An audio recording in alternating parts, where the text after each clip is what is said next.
मध्य प्रदेश राज्यसभा चुनाव में कांग्रेस उम्मीदवार मीनाक्षी नटराजन का नामांकन खारिज होना केवल एक तकनीकी कार्रवाई नहीं है, बल्कि दो राज्यों की सियासी बिसात पर खेली गई एक बड़ी रणनीतिक चाल का नतीजा है।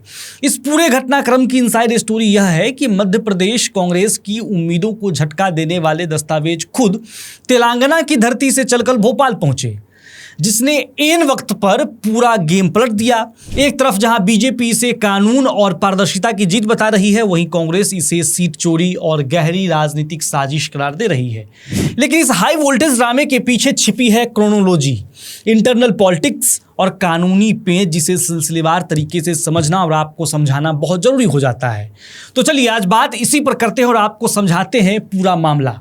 नमस्कार, मेरा नाम आशित है और आपने देखना शुरू कर दिया है विट्टी चोखा।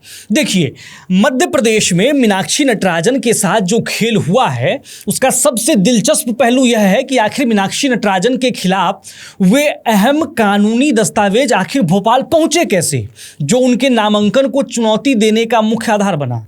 आखिर यह बात दूसरे खेमे में किसने पहुंचाई कि नटराजन ने अपने हलफनामे में यह बात छुपाई हुई है। तो देखिए, इस घटनाक्रम के बाद वरिष्ठ नेता बीजेपी के और कैबिनेट मंत्री कैलाश विजयवर्गीय ने कांग्रेस पर चुटकी लेते हुए कहा कि हमें जो दस्तावेज मिले वो किसने दिए। अब कैलाश विजयवर्गीय के इस बयान से आप समझ सकते हैं कि कांग्रेस की स्थिति कैसी है। कैलाश विजयवर्गीय ने कहा कि हमें तेलंगाना से दस्तावेज मिल रहे हैं, उस राज्य से जहां उनकी सरकार है। निश्चित ही यह जानकारी हमें कांग्रेस के भीतर से मिलनी होगी। हालांकि कैलाश विजयवर्गीय के इस बयान से इतर कई मीडिया रिपोर्ट्स में यह भी बताया गया है कि यह जानकारी एक सुनियोजित राजनीतिक चैनल के जरिए भोपाल पहुंचे थे। मीडिया रिपोर्ट्स की बात करें तो तेलंगाना बीजेपी अध्यक्ष रामचंद्र राव ने मध्य प्रदेश बीजेपी अध्यक्ष हेमंत खंडेवाल को मीनाक्षी नटराजन से जुड़े अदालती मामलों और कानूनी नोटिस की पूरी फाइल भेजी थी। तेलंगाना से ये दस्तावेज सोमवार को भोपाल पहुंचा। जैसे ही ये कागजात मध्य प्रदेश बीजेपी नेतृत्व के हाथ लगे, पार्टी का टॉप लीडरशिप एक्टिव हो गया। प्रदेश अध्यक्ष हेमंत खंडेवाल ने इस पूरे मामले की संवेदनशीलता को देखते हुए तुरंत मुख्यमंत्री डॉक्टर मोहन यादव को ब्रीफ किया। इसके बाद मुख्यमंत्री की हरी झंडी मिलते ही बीजेपी की लीगल टीम ने अपनी पुख्ता रणनीति तैयार की। नामांकन जांच के दौरान स्क्रूटनी रूम में कांग्रेस को कानूनी तौर पर पटखनी देने के लिए पार्टी ने राहुल कोठारी और सेवानिवृत्त हाईकोर्ट जज रोहित आर्य को जिम्मेदारी सौंपी, जिन्होंने 4.5 घंटे की बहस में पूरा पासा ही पलट दिया। अब आइए उस विवाद के बारे में आपको बताते हैं जिसने कांग्रेस को एक सीट जीतने वाली संभावनाओं पर पानी फेर दिया। तो आपको बता दें कि यह पूरा कानूनी विवाद तेलंगाना के साल 2022 के एक पुराने मामले से जुड़ा हुआ है। हैदराबाद में एक महिला जो पूर्व में कॉर्पोरेट एग्जीक्यूटिव रह चुकी हैं, उन्होंने कांग्रेस नेता कुनम शिवा कुमार रेड्डी पर छेड़छाड़ और धमकी देने के गंभीर आरोप लगाए थे। महिला का दावा था कि शिकायत के बावजूद कांग्रेस संगठन ने अपने ही नेता के खिलाफ कोई सख्त कदम नहीं उठाया। चूंकि मीनाक्षी नटराजन तेलंगाना कांग्रेस की प्रभारी थी, इसलिए शिकायतकर्ता महिला के अनुसार उन्होंने नटराजन को भी इसकी लिखित जानकारी दी थी। इसके बाद साल 2025 में इस मामले को लेकर हैदराबाद की कोर्ट में एक निजी याचिका दायर हुई, जिसमें मीनाक्षी नटराजन को भी पक्षकार, जिसे कानूनी भाषा में प्रतिवादी कहते हैं, वो बनाया गया था और यही चीज इस हलफनामे में छुपाया गया था। अब यह छुपाना कानूनी तौर पर कितना गलत है, ये एक्सपर्ट्स ही बता पाएंगे।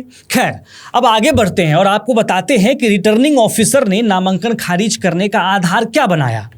तो आपको बता दें कि राज्यसभा चुनाव के रिटर्निंग ऑफिसर अरविंद शर्मा ने अपने विस्तृत आदेश में साफ किया कि मीनाक्षी नटराजन ने नामांकन पत्र के फॉर्म 26 में अधूरा हलफनामा प्रस्तुत किया है।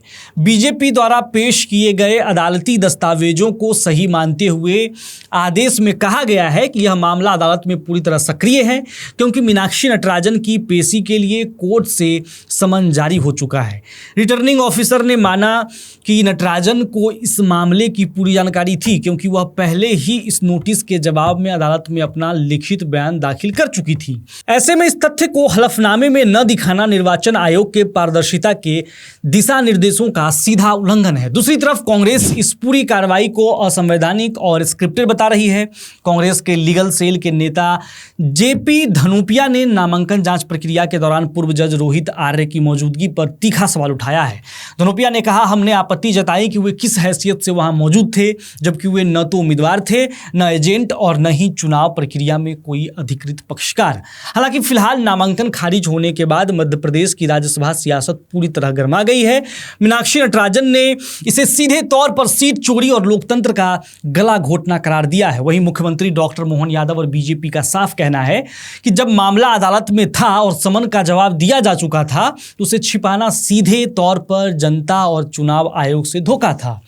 कुल मिलाकर तेलंगाना की अदालत से निकले एक कानूनी नोटिस ने भोपाल में कांग्रेस की बनी बनाई चुनावी विसात को पूरी तरह उलट दिया है, जिसने मध्य प्रदेश के इस राज्यसभा चुनाव को इतिहास के सबसे विस्फोटक और यादगार घटनाक्रम में दर्ज करा दिया है। अब आप यानी कि दर्शक आप बताइए कि मध्य प्रदेश में जो खेल हुआ है मीनाक्षी नटराजन के साथ, कांग्रेस के साथ, इस पर आप क्या सोचते हैं? अपनी राय कमेंट बॉक्स में लिखिए। चैनल को सब्सक्राइब कीजिए और देखते रहिए वीटी चोखा।